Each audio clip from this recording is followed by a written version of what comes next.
Welcome everybody to today's core dev call. I apologize for Pedro not being here today. I'm filling in for Pedro, and this is my first shot at hosting this meeting, and I appreciate to be among friends who will help me out as we go along today. But this is core dev number 25, and we do have an agenda for today. I don't have the slides, so it'll be a little bit different maybe than what we're used to in the past. But to get things started here, I'm going to turn the time over to Adam, who's got a couple updates, and then we'll return to the other agenda items. So Adam, thanks and welcome.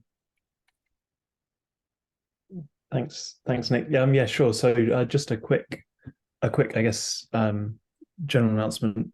So I don't know if, how closely people follow Arbitrum, but Arbitrum Goerli is being deprecated as a testnet. So for folks who are active on our testnet, they'll know that we've got two testnets on the Graph network. One is Goerli, and then there's Arbitrum Goerli for L1 and L2.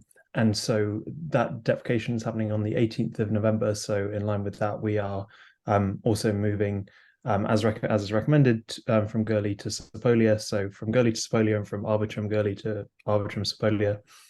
So it's something we've done before. So I think we moved from Rinkeby to Goerli like around a year ago, and so hopefully should be pretty streamlined. We're obviously migrating two testnets this time rather than one, but we've got folks from across the stack working on making those changes in time. But we'd also welcome anyone who wants to, anyone who's active on testnet to be a part of that discussion. So wanted to just make that announcement here and let people know that's happening over the next month or so. So Adam, usually we allow for questions. I'm looking at the chat. If anybody wants to ask a question, of course, feel free to ask. Otherwise, I'll keep an eye on that. And I know we only have you for a short time, right? You've got to peel out here in a minute. Yes, but I can certainly hang around for a bit. Cool. Well, I want to encourage anybody that has questions to go ahead and paste it in the chat. For those of you that are just joining, I'm filling in for Pedro today. Pedro is out of office, and I was handed the task of running this, and you're already feeling some variance from the way that Pedro does. He does an exceptionally good job, so forgive me for any variance in the normal experience, but we do have some great information today, and Adam just presented there on testnet updates. So if anybody has any questions, feel free to post them into the chat. The next agenda item is talking a little bit about GIP 62. And I want to welcome Pablo from Edge and Node to give some updates about that. And I think following that, we're going to talk about GIP 61, which is another one that Pablo and then David from the foundation will help. So Pablo, welcome. I presume you can unmute yourself and begin. Yes, hello. Thanks, Nick. Thanks for having me. Good to see you all. I think I don't have a presentation, but I can share my screen and show the GIP and walk you folks through it so that we can go through the details. I'm looking at the wrong one. 62, right? We're starting with.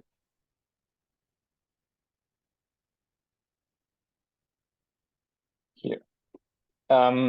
So GIP 62 is about removing delegations parameters cooldown field that was available for indexers. When indexers are setting their delegation parameters, and that is like how much of the query fees and how much of indexing rewards go to the delegators or are kept by the indexer. Like I think the actual parameter is how much is kept by the indexer.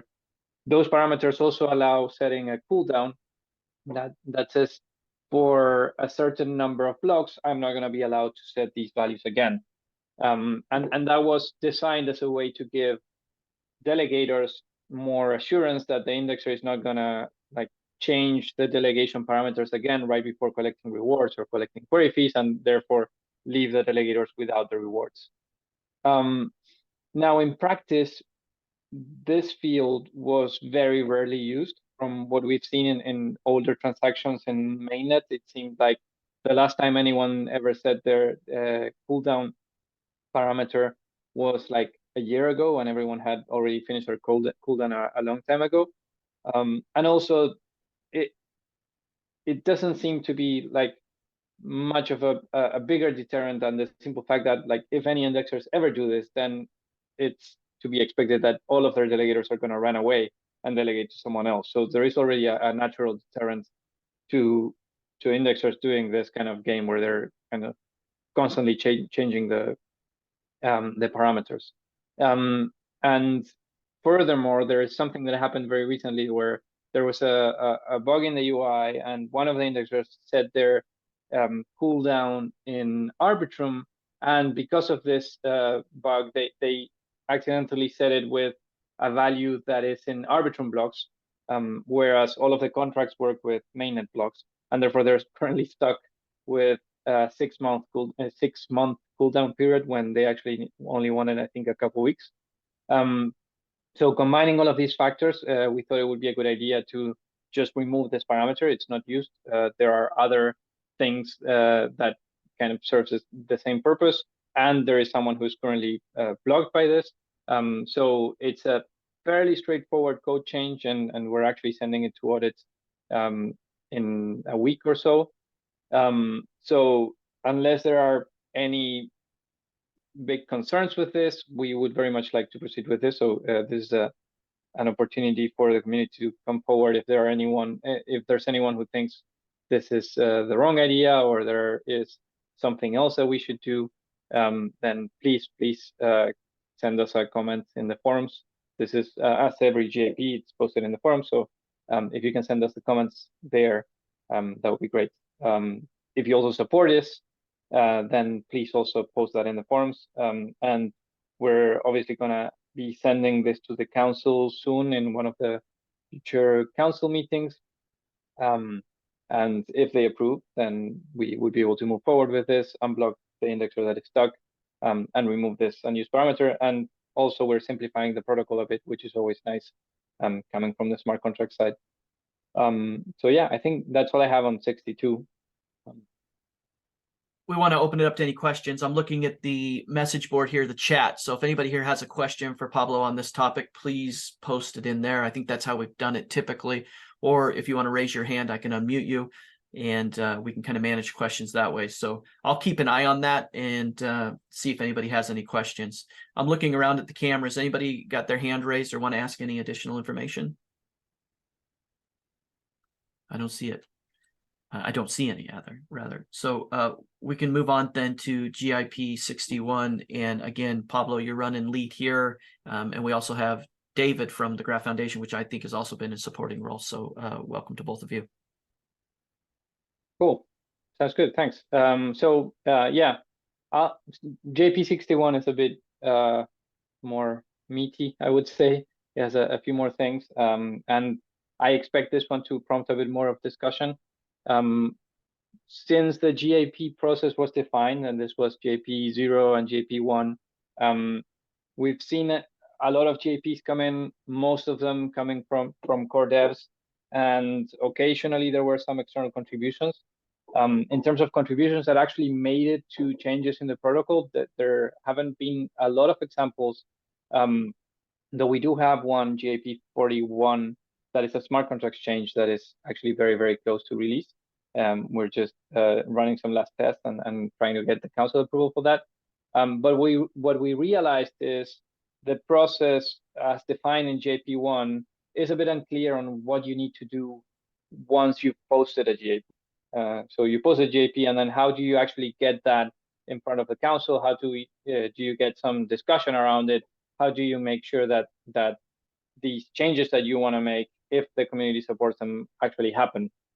So the idea with GP 61 was to simplify the process a little bit, clarify some of the things that weren't too clear in JP1, and overall trying to make it more straightforward so that for GAPs that have community support, they can move forward, and also for it to be easier to figure out how to get that community support. So there are some details like clarifying the role of the editors, kind of making it more clear that the editors are not meant to be gatekeepers. They just are there to improve the quality of the GAPs and try to move them along the process. But if editors aren't around, we kind of try to build the process in a way that it doesn't depend on them, and everything can happen, even if they don't like participate in a particular GAP. Another thing is there was a graph request for proposals category. This hasn't been used so far. There are 0 GRPs so far. So trying to simplify the process, we're proposing removing that. And that leaves us only with GRC and GAP. I'm going to show the diagram in a minute that shows what those categories are and what the process ends up being for those. And also simplifying the stages and asking people who write GAPs to self-assign their GAP numbers. It's happened here and there that a GAP starts with GAP X, Y, Z, or whatever, waiting for an editor to assign it, but it's kind of a bottleneck to kind of expect editors to assign those, especially when GAPs have been popping up in the forums and also in the repo.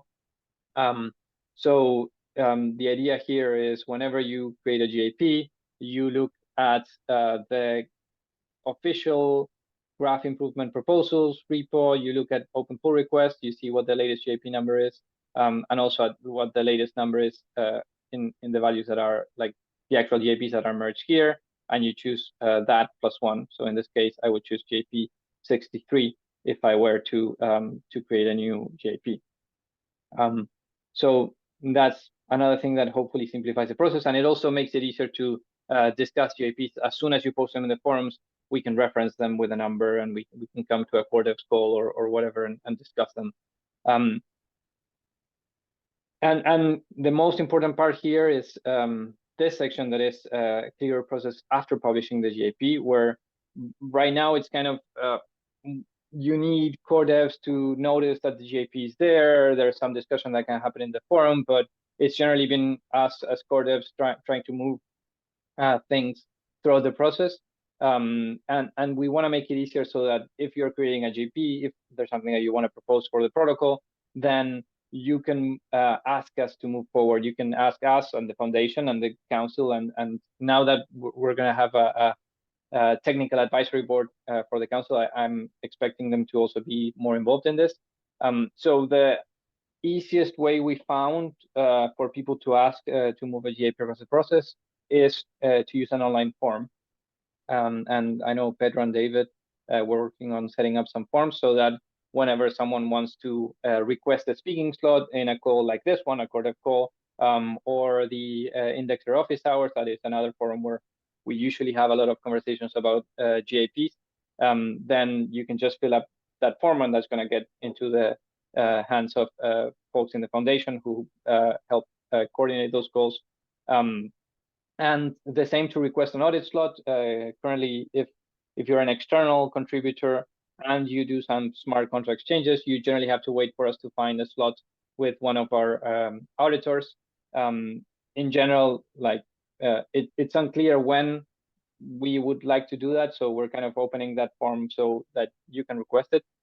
Obviously, if you're a contributor and you want to get a separate audit from, like if you don't want to wait for us to assign an audit slot where it might fall with other priorities, you can always do that. And we're kind of clarifying as well that there are some auditors that we already work with and the council kind of trusts, but you're welcome to find others. We encourage discussing that with us on the probably the technical advisory board now that it's being set up, so that we get an audit firm that the council is going to accept, that the tab is going to accept as valid or reliable enough for us to accept changes into the protocol.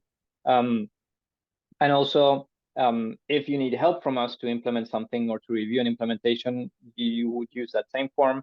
And finally, once you think that JP is ready for acceptance and it's been discussed in one of these calls, there are no open reasonable concerns, you think we have consensus around them, then you can say, hey, it's time for the council to try to approve this. Obviously, I don't think a form is the perfect solution to all of this, or yeah, the final form that this will take. So I think if people have ideas or about how this could be structured differently, other ways that we could use to kind of make this communication smooth and kind of be able to rally people around the JP and move it along the process, we would very much like to hear from you. So the results, if you look at what the process used to be, there was this flowchart where you could either submit a GRC, that was a graph request for comments, kind of like ERCs in Ethereum, or a graph request for proposals, or a graph improvement proposal. And there were all of these steps as you work through the different parts of the proposal, and then get the community feedback, turn it into a candidate, and at that point, it would be implemented, audited, and everything, and finally accepted by the council, where the council needs to run the GGP. And what we're doing is we're trying to simplify it into this, where basically there is just a GRC or a GAP, and the GRC is always a draft. You just present it and we can discuss around it, but it's not. It's going to take some more final form, but it's always going to be that, because it doesn't need to be accepted. It's just a standard for people to design, I don't know, different ways to build subgraphs or stuff like that. And GAPs would have just these 3 steps where it's draft, candidate, and then it's completed in some way in one of the 4 possible states. Draft is anything that is not ready for deployment. So while we're working on the GAP, discussing it, implementing and everything, it stays in that draft stage. And then at some point it moves to candidate whenever you send that to the council to say, okay, please accept it. It's ready. We have an implementation. It's been audited. It's gone through the process. So it's hopefully a much simpler process, hopefully a much clearer process as well. If you go to GIP 60, sorry, the new GIP 1, if I can find it in all of the windows I had it here. Actually, one second here. Yeah. So this is the new GIP process.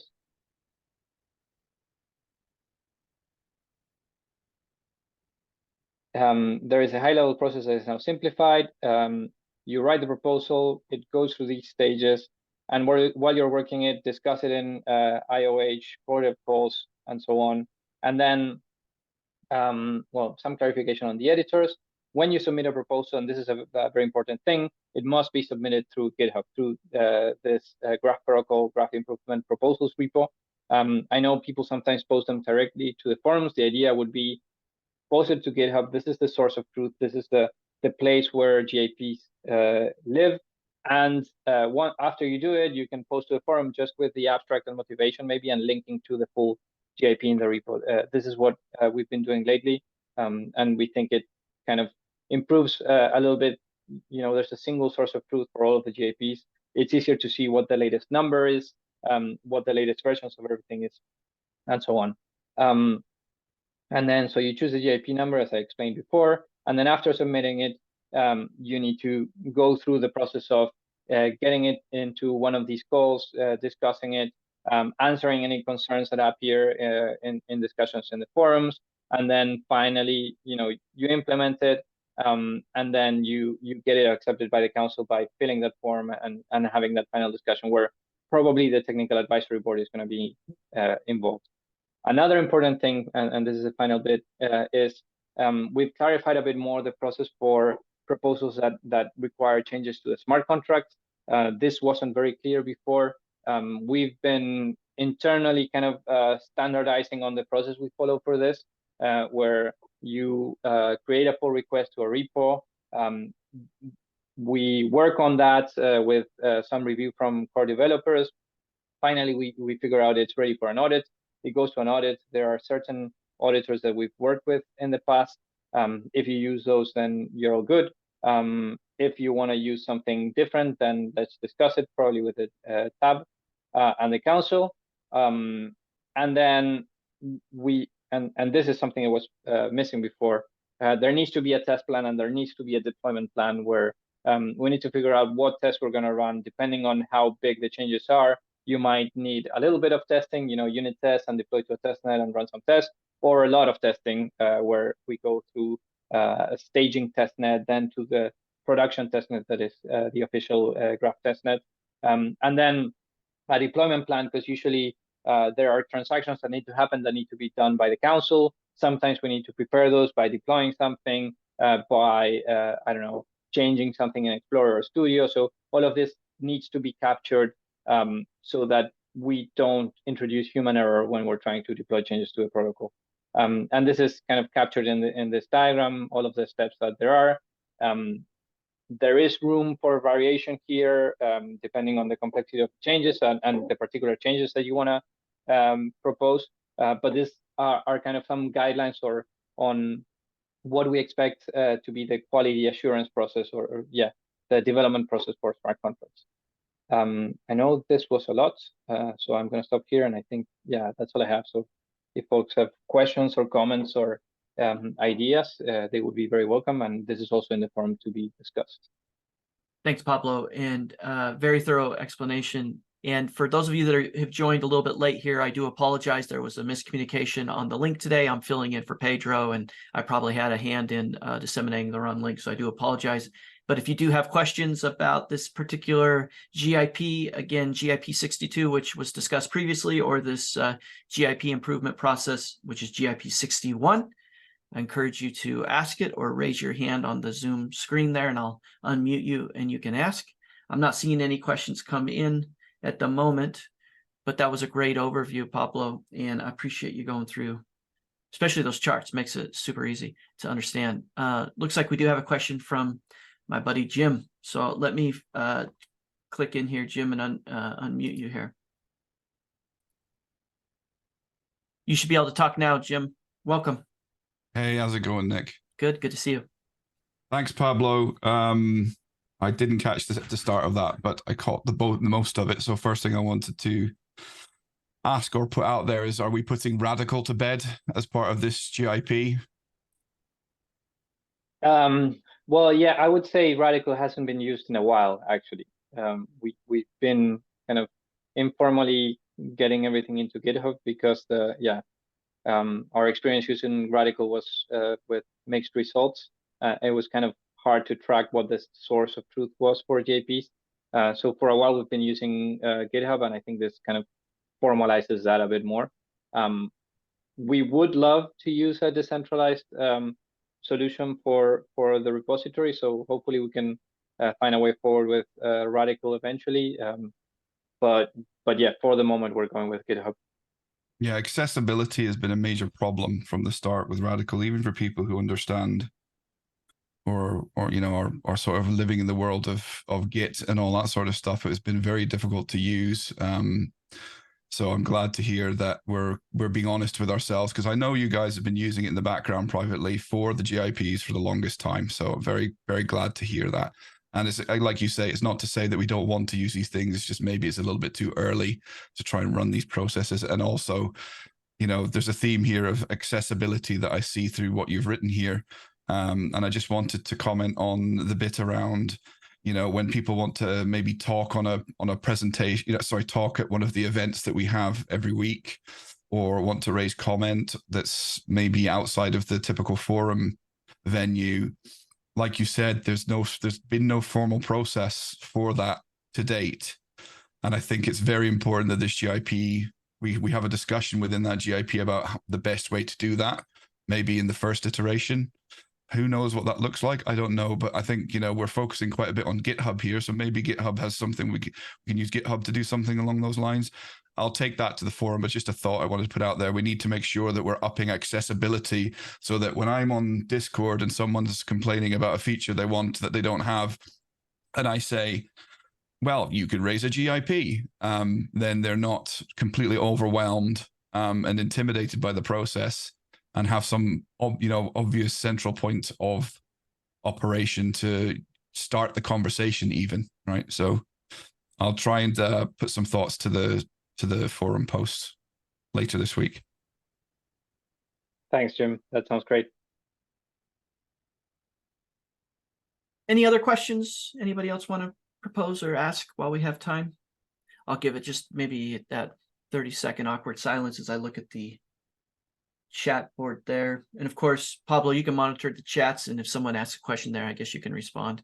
I don't see any other hands raised, so appreciate that overview. Yeah. And I think we can move on to the next agenda item, which is a discussion of GIP 58. We have Justin Grana here from Edge and Node. Justin, welcome to you. Thanks for joining. Hi, thank you. Can you hear me? Yes. Okay, and I'm also doing a screen share. I think you guys can see the screen. Yes. Right. So I was told I was allotted 10 minutes for this. I don't even think I have 10 minutes worth of content, but I do want to entertain questions. So this is going to be an update on the indexing fees, previously known as DIP's proposal. I'm not going to go through all of the details of the proposal. I think we did that back in June, but I'm happy to take questions either during this time or offline or in the forum about the actual proposal. This is more of a status update of where we sit. Quick background, it's no surprise that there were issues with curation. Again, I'm not going to go through all these. This is the same slide that we had back in June. But there was some need from the community on both sides to improve the incentives, both for the consumers and the indexers to have subgraphs indexed. So our goal was to design a curation mechanism that addresses the main issues of the current curation and allows for efficient markets within the graph. So the solution that we wound up proposing, again, this is just an overview of something called direct indexing payments by posted prices. These are DIPs, direct indexing payments. They're now called indexing fees. So the way this works is indexers publicly post their price per unit of work to index a subgraph. Consumers choose their indexers and pay the posted prices. We actually don't expect consumers to do the choosing. We expect automated algorithms to take care of the choosing. And then agreements are enforced via collateralization contracts. So indexers are incentivized to actually index and serve the data, because if not, they will get slashed. So what is the status of this right now? So the status is that the GIP was posted to the forum in August, specifically August 8th. There seems to be rough consensus among protocol advocates, and I'll contrast that with another party or another group shortly, that indexing fees is an effective alternative to curation. From a protocol's perspective, from the long-term health of the graph, there seems to be consensus that DIPs or indexing fees is a step in the right direction. There is some feedback from the indexer community that this provides a centralization, and this is taken directly from the forum, that there is a centralization vector with direct indexer payments and indexing fees, and that it maybe handicaps some of the smaller indexers. And these are the types of issues we have been addressing in the forum. The highlight here is that this is a difficult proposal because what is best, what we believe, at least at Edge and Research, is what is best for the graph in the long term is not necessarily aligned as what is best for all the current participants at this current moment. So we have this tension between kind of the health of the graph and kind of the immediate health of some of the immediate users, though not all. So our next steps, we are going to begin engaging the council to get their feedback to see how they're thinking about this trade-off between the graph and some of its users and their opinions on, who the graph should be serving as a service provider.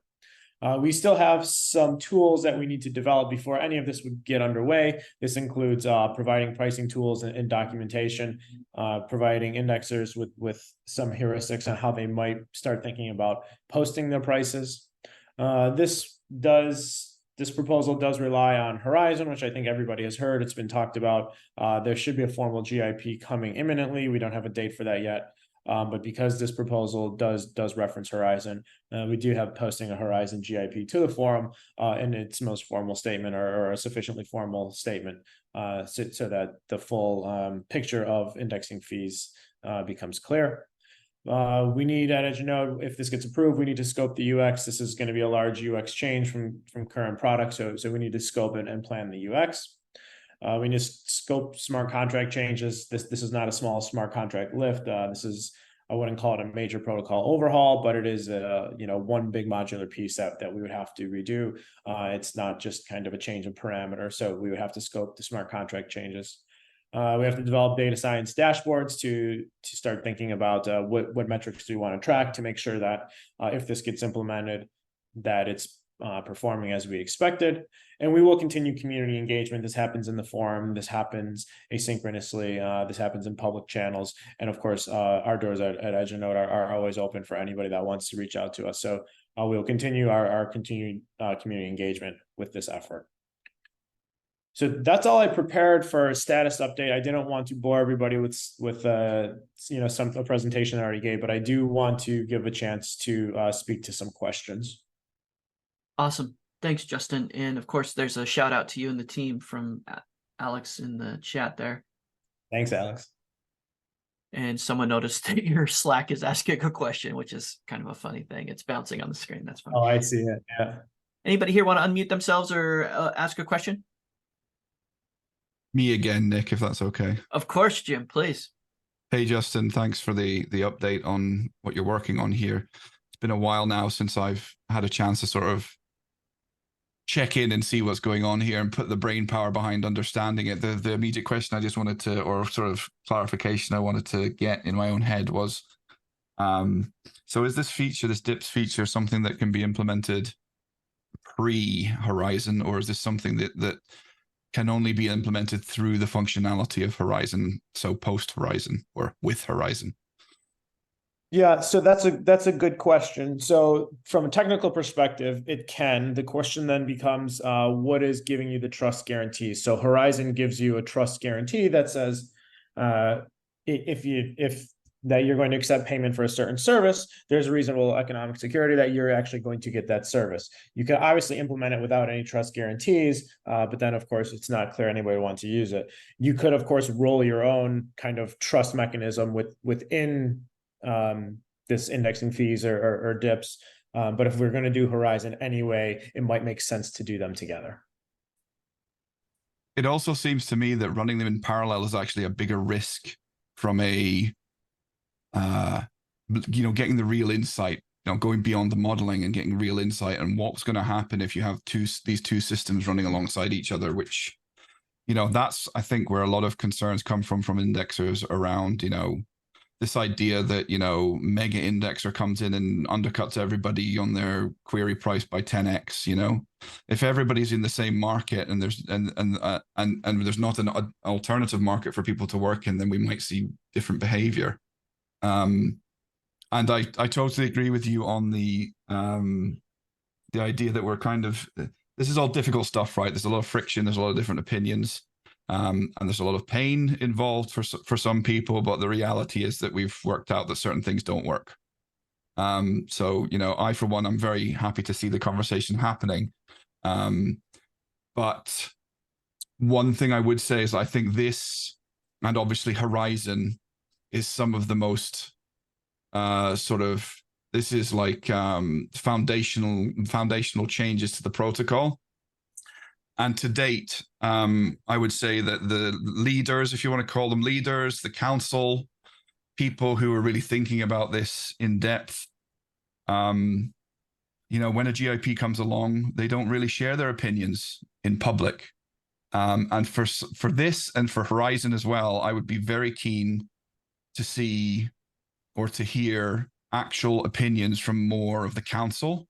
And obviously, I think the TAB is going to play, the technical advisory board as well, is going to play a really important role in that.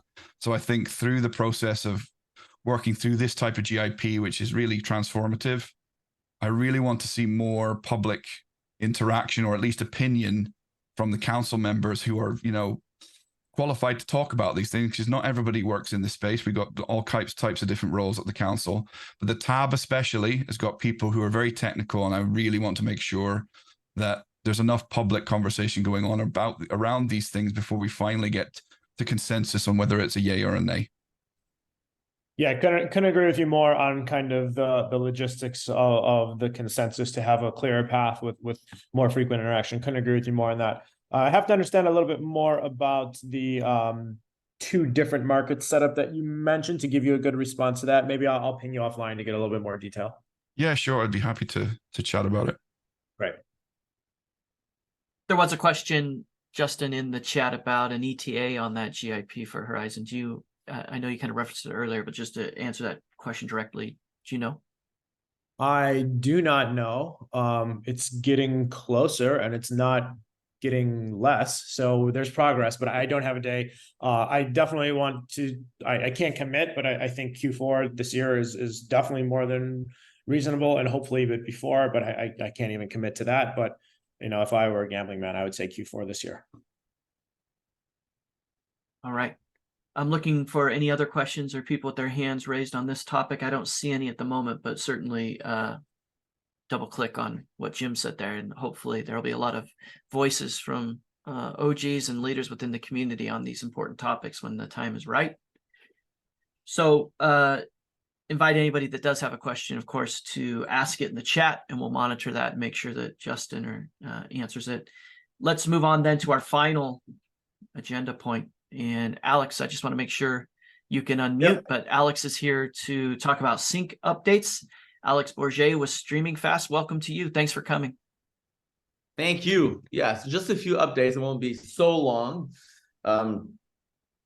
So we have been working on a thing. So I don't know what context people have prior to this. I'm going to go a little bit, further back. Streaming Fast, we're working on a thing called Substreams.dev, which is a registry, and we're setting up sort of a larger vision for that registry for Substreams modules, so that people can discover the work that other people have done and eventually build upon them. Maybe I'll lay out a little bit of the vision where we're headed with that. It is our goal that we have, yes, a registry, but also a web front end. I don't know if you guys have seen the GUI, Substreams GUI, which is a very developer-centric, terminal-based interaction with Substreams stream, so you can discover the data, look at, decode it, and debug, look at the logs from execution, similar to what you'll get, through the logs output on subgraphs, but at the Substreams level. And so our goal is to have a GUI, and we're going to have different people from the ecosystem working on these different components I'm going to talk about.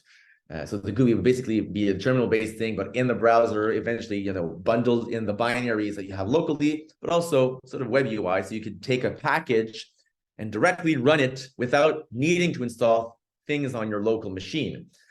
And you observe the data, stream it for reals. So that we're calling the GUI. We call it a studio, but it's not a thing about building. This is about like debugging and trying it. So an interface to Substreams engine. Now we have ideas also for what we'll call the builder, a place where we want to greatly simplify. And I'm looking at the different people who are saying that Substreams can be complex. The goal would be to have code generation tools to really simplify the writing of Substreams modules themselves. So one that we've released just a few weeks ago, I don't know if you guys knew, not on this call, we have released Substreams init, which is a scaffolding thing that really builds up the full Rust code given an ABI on Ethereum. And when that is done, all of the protobuf models are done, all the translation from Ethereum ABIs, decoding from the wonky, low-level structures up into the protobuf structure. That's all done.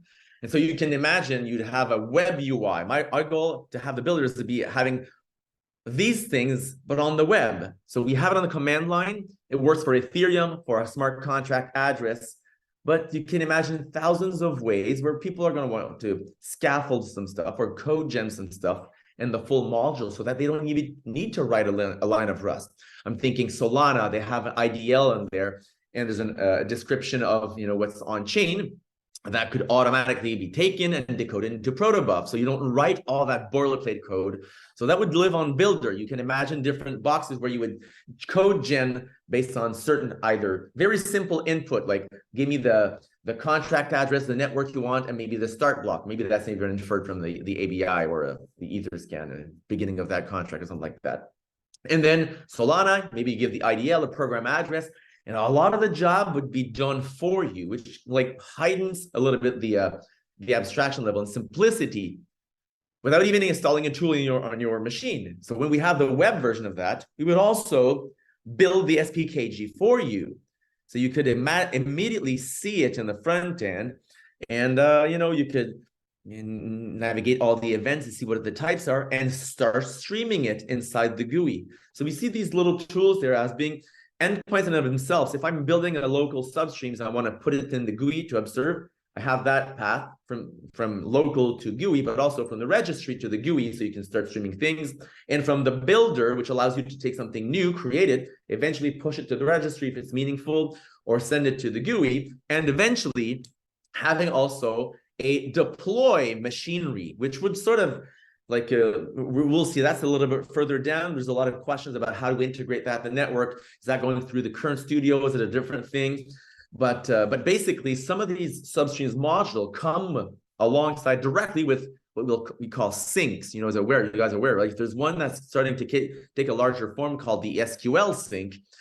And it's now supporting ClickHouse, supports Postgres. We've added the layer of DBT in there. There's now a REST server. There's a Postgraph file service you can stick on top as a front end. And it takes its source from a Substreams stream.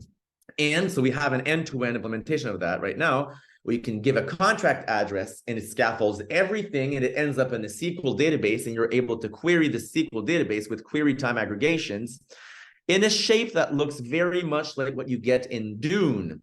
And Dune uses DBT, that transformation tool written in Python that exists in the outer world, let's say. And we can slowly bring them inside of the graph as deployable units. And as these things become new things, like subgraphs are a deployable unit, fully defined, given from me to you, you run it. Like, that's a core value proposition of what we're doing. So in the same way, we're seeing Substreams SQL perhaps as a product, right? And that you can fully define, package, and send from me to you, and you run it. So that's what I'm imagining for a deploy. And we're going to have that spec, you know, how to pick up deployments, how you deploy on your infrastructure. Of course, that changes a lot of things in terms of, you know, how an indexer now needs to handle stuff. Because right now, deploying for a subgraph is just fully handled. It picks up signals on the blockchain, deploys it through the deployment mechanism that are built in the graph node. It's not really the same case here. If we need to deploy a ClickHouse database or, you know, a webhook service, which is another service, like we have Substreams SQL, but now you can think of Substreams webhook, and that's another product you want to sort of position that you could also click and deploy. Will seed from, you know, source from a Substreams module that could be home written or fully, you know, code generated. And then you could give an endpoint and deploy that. That would be a webhook system. The Pinax, the guys have written a webhook, a nice little thing, takes the payloads, sends it to a webhook in a reliable way. And that also is another deployable unit. So I can imagine you could also have that as a product that can be shipped and deployed. And so how that all ties up with the rest of the ecosystem, we're going to want to make sure that's so holistic. But because a plethora of deployable units are sort of a new paradigm, maybe I know subgraphs become part of that. So there's multi-paradigms and they all work in the same way, or we can retrofit the deployment of these new products within the same paradigm, but there's going to be new deployment strategies for sure. So okay, so that's a nice picture. Don't hesitate with questions in there. You can interrupt me. You know, I like being interrupted. You know, I don't know if you've seen or if we have published that out large. This is the Substreams. Think, do you want a small demo? Okay, let's do a demo. Look, I'm going to share my screen here. And if you're comfortable with that. And over here, I'm going to run a new bit of thing on Substreams Alpha. It's called Sync Serve. This is like a local development environment for those new deployable units. It might not work, okay? It might all crash all the way. But over here, this uses Docker to run local, you know, containers that will, you know, basically deploy the thing we're going to scaffold right here. So if I'm init, I'm going to init a new project. This is all local. I'm going to create a new project, my project, whatever, 1, 2, 3. On Ethereum, on mainnet, I'm going to keep the default address as the Bored Ape Yacht Club thing.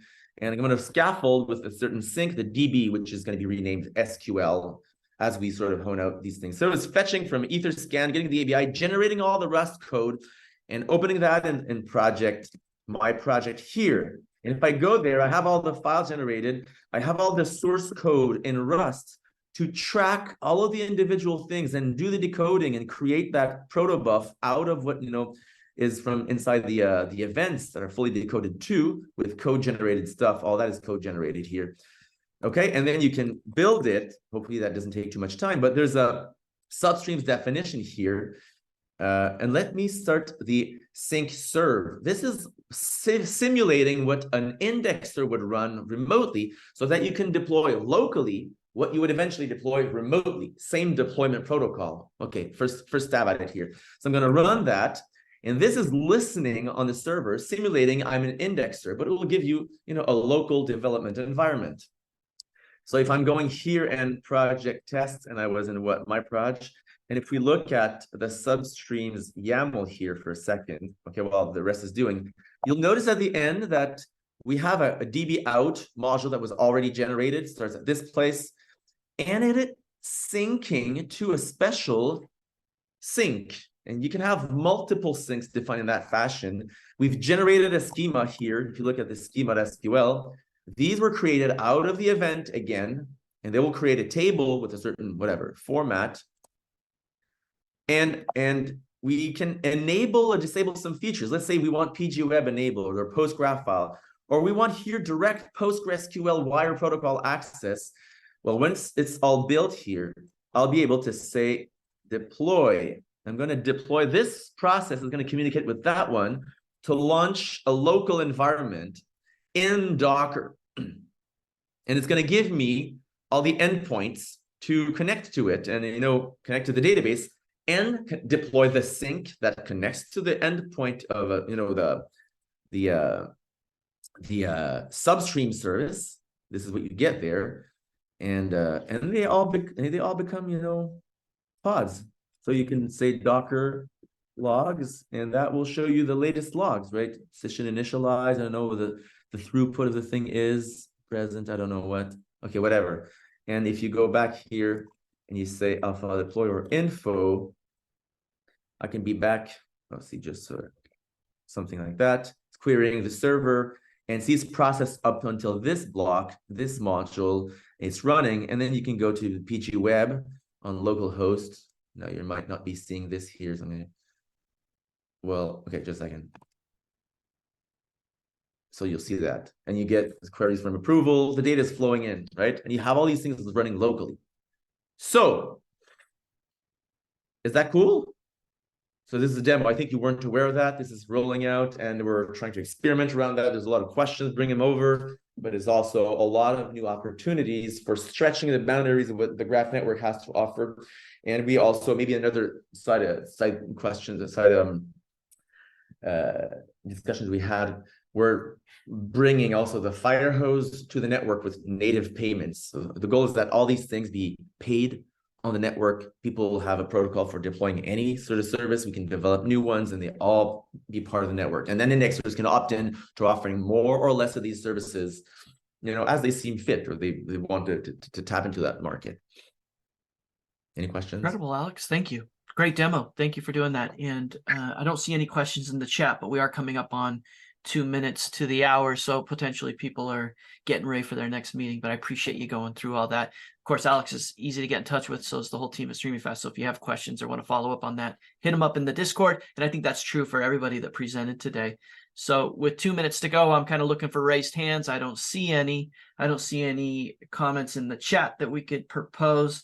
I do want to remind people that there is a builders office hours, I think, taking place in 2 minutes from now in the Discord. So if you want to go sharpen the saw there with the builders community, please do so. I don't see anything else. So we'll stop the recording and we'll conclude this. I appreciate everybody's patience today. I'm very excited myself to have Pedro back next time to lead this. And in the meantime, I apologize again for the bad Zoom links. Appreciate everybody showing up, and we'll see you next time. Have a great day wherever you are. And thanks to all the presenters. You guys did a great job. Thanks.